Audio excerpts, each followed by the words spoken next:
I do feel like the two sessions that I watched in our videos were very similar to what I imagine a counseling session would be like. I felt like both of the counselors did a really good job at using the SOLAR model, which is mentioned in our textbook in an introduction to counseling.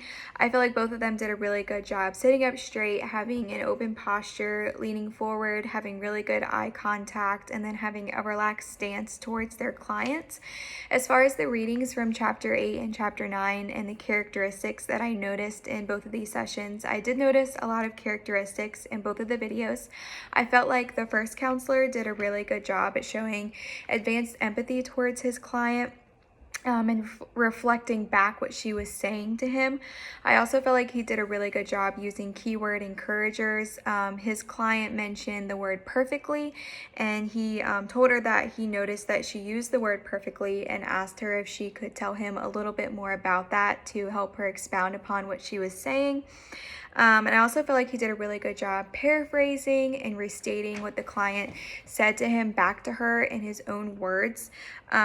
And then I felt like he used kind of a more person-centered theoretical approach because he was very non-judgmental and allowed her to talk about what was important to her. I feel like in the second counseling session, the counselor did a really good job at confronting the client in a non-judgmental way. He was able to point out to her that she had mentioned that she wanted to be more independent and herself, and that this was kind of contradictory to her going on another date with this guy who did not encourage her to be independent, and he kind of made all the decisions for dates and things like that. And so he was able to point this out to her based on the goals that she had communicated to him. And then he also used some influencing skills to suggest her picking two things that she could do that coming week to help her reach her goal of becoming more independent. So we also use goal setting.